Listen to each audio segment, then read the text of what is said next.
ओम श्री परमात्मे नमः।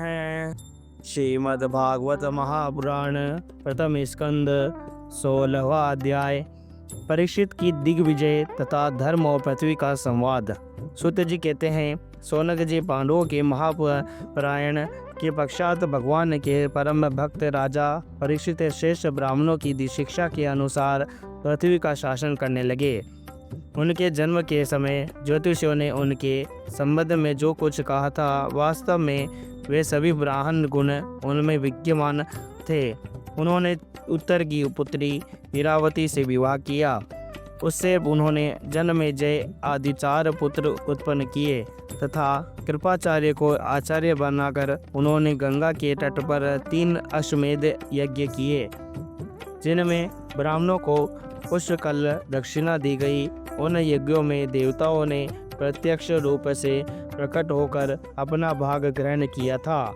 एक बार दिग्विजय करते समय उन्होंने देखा कि श्रुद्ध के रूप में कलयुग राजा का द्वेष धारण करके एक गाय और बैल के जोड़ों को ठोकरे से मारकर रहा है। तब उन्होंने उसे बलपूर्वक पकड़कर दंड दिया। शौनक जी ने पूछा, महाभाग्यवान सुत जी, दिग्विजय के समय महाराज परीक्षित ने कलयुग को दंड देकर ही क्यों छोड़ दिया, मार क्यों नहीं डाला? क्योंकि राजा का वेश धारण करने पर भी था तो वह अदम श्रुद्ध ही जिसने गाय को लात से मारा था। यदि वह प्रसंग फिर भगवान श्री कृष्ण की लीला से अथवा उनके चरण कमलों की मकरंद रस का पान करने वाले रसिक और महानुभावों से संबंध रखता हो तो अवश्य कहिए। दूसरी व्यर्थ की बातों से क्या लाभ, उनमें तो आयु व्यर्थ नष्ट हो जाती है। प्यारे सूत जी, जो लोग चाहते हैं तो हैं मोक्ष, परंतु अल्प आयु होने के कारण मृत्यु से ग्रस्त हो रहे हैं। उनके कल्याण के लिए भगवान यम का आवाहन करके उन्हें यहाँ शांति कर्म में नियुक्त कर दिया गया है। जब तक यमराज यहाँ इस कर्म में नियुक्त, तब तक किसी की मृत्यु नहीं होगी। मृत्यु से ग्रस्त मनुष्य लोक के जीव भी भगवान की सुधा तुल्य लीला कथा का पान कर सके, इसलिए महर्षियों ने भगवान यम को यहाँ बुलाया है। एक तो थोड़ी आयु और दूसरे दिन कम समझ, ऐसी अवस्था में संसार के मंद भाग्य विषय पुरुषों की आयु व्यर्थ ही बीती जा रही है। नींद में रात और व्यर्थ के कामों में दिन। सूत जी ने कहा, जिस समय राजा परीक्षित करोनजगल जदेश में सम्राट के रूप में निवास कर रहे थे, उस समय उन्होंने सुना कि मेरी सेना द्वारा सुरक्षित साम्राज्य में कलयुग का प्रवेश हो गया है। इस समाचार से उन्हें दुख तो अवश्य हुआ, परंतु यह सोचकर कि युद्ध करने का अवसर हाथ लगा है, वे उतने दुखी नहीं हुए। इतने बाद युद्धवीर परीक्षित ने धनुष हाथ में ले लिया। श्याम वर्ण के घोड़ों से जूते हुए सिंह की ध्वजा वाले सुसतीन रथ पर सवार होकर दिग्विजय करने के लिए नगर से बाहर निकले। उस समय रथ, हाथी, घोड़े और पैदल सेना उनके साथ साथ चल रही थी। उन्होंने ब्रह्दाक्ष, केतुमाल, भारत, उत्तर कुरु और कुम पुरुष आदि सभी वर्षों को जीतकर यहाँ वहाँ के राजाओं में भेंट ली। उन्हें उन देशों में सर्वत्र अपने पूर्वज महात्माओं का सुयश सुनने को मिला।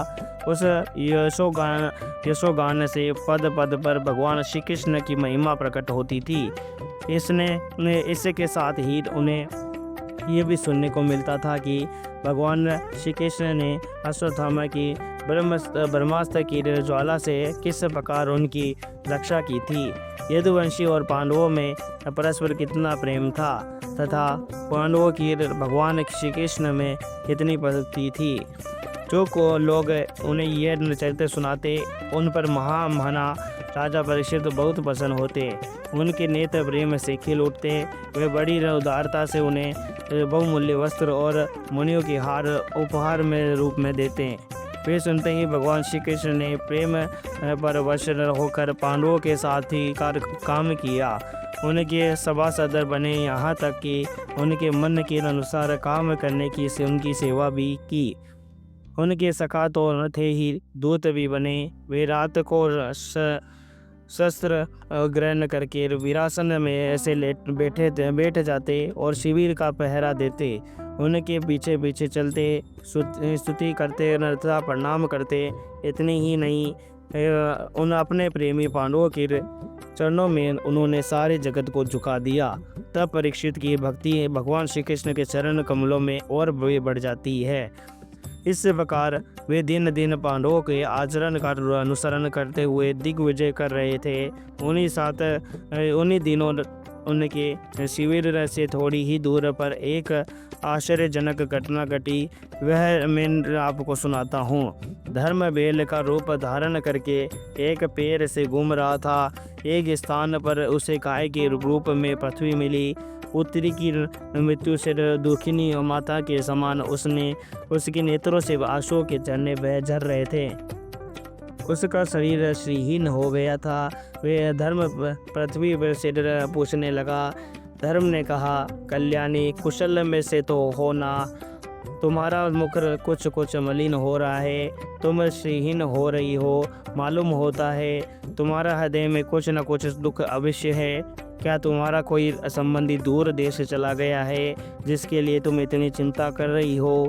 कहीं तुम मेरी तो चिंता नहीं कर रही हो कि अब इसके 3 पैर टूट गए, एक ही पैर रह गया है। संभव है तुम अपने लिए शोक कर रही हो कि अब सूर्य तुम्हारे ऊपर शासन करेंगे। तुम्हें इन देवताओं के लिए भी खेद हो सकता है जिन्हें अब यज्ञों में आहुति नहीं दी जाती, अथवा उस प्रजा के लिए भी जो वर्षा न होने के कारण अकाल एवं दुर्भिक्ष से पीड़ित हो रही है। देवी, क्या तुम राक्षस शरीर के मनुष्य के द्वारा सताई हुई आरक्षित स्त्रियों एवं आर्त बालकों के लिए शोक कर रही हो? संभव है विद्या अब कुकर्मी ब्राह्मणों के चंगुल में पड़ गई है और ब्राह्मण विप्रद्रोही राजाओं में की सेवा करने लगे हैं और इसी कारण तुम्हें दुख हो।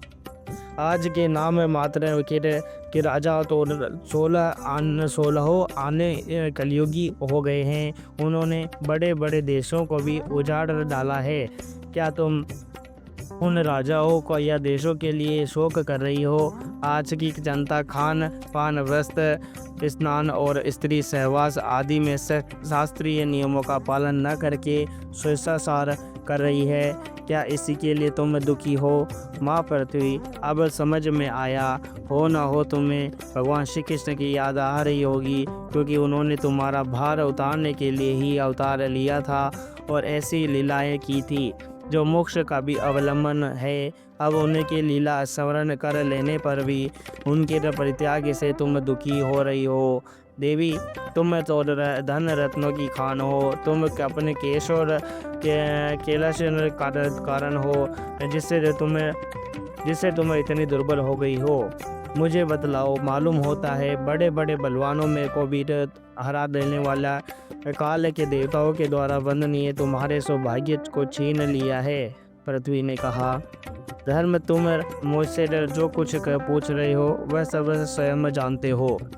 जिन भगवान के सहारे तुम सारे संसार को सुख पहुँचाने वाले अपने चारों चरणों से युक्त थे, जिनमें सत्य, पवित्रता, दया, क्षमा, त्याग, संतोष, सरलता, शम, दम, तप, समता, तितिक्षा, उपरति, शास्त्र विचार, ज्ञान, वैराग्य, ऐश्वर्य, वीरता, तेज, बल, स्मृति, स्वतंत्रता, कौशल, कांति, धैर्य, कोमलता, निर्विकता, विनय, शील, साहस, उत्साह, बल, सौभाग्य, गंभीरता, स्थिरता, आसक्तिया, कीर्ति, गौरव और निहंकारता, ये 39 अप्राकृत गुण एवं तथा महत्वाकांक्षी पुरुषों के द्वारा वांछनीय शरणागत वत्सलता आदि और भी बहुत से महान गुण उनकी सेवा करने के लिए नित्य निरंतर निवास करते हैं। एक क्षण के लिए भी उनसे अलग नहीं होते। यही समस्त गुणों की आश्चर्य सौंदर्य धाम भगवान श्री कृष्ण ने इस समय इस लोक से अपनी लीला संवरण कर ली और यह संसार पाप में कलयुग की कुदृष्टि का शिकार हो गया। यही देखकर मुझे बड़ा शोक हो रहा है। अपने लिए देवताओं में श्रेष्ठ तुम्हारे लिए देवता, पितर, ऋषि, साधु और समस्त वर्णों तथा आश्रमों के मुख्य मनुष्य के लिए मैं शोकग्रस्त हो रही हूँ, जिनका कृपा कटाक्ष प्राप्त करने के लिए ब्रह्मा आदि देवता भगवान के शरणागत होकर बहुत दिनों तक तपस्या करते रहे। वही लक्ष्मी जी ने अपने निवास स्थान कमल वन का परित्याग करके बड़े प्रेम से जिनके चरण कमलों की सुबह छत्र छाया का सेवन करती है, उन्हीं भगवान की कमल ब्रज अंकुश धर्म ध्वजा आदि चिन्हों से युक्त श्री चरणों में सिर विभूषित होने के कारण मुझे महान वैभव प्राप्त हुआ था और मेरी तीनों लोकों से बढ़कर शोभा हुई थी। परंतु मेरे सौभाग्य का अब अंत हो गया। भगवान ने मुझे मेरा अभागिनी को छोड़ दिया। मालूम होता है मुझे अपने प्रिय सौभाग्य पर गर्व हो गया था, इसलिए उन्होंने मुझे यह दंड दिया है।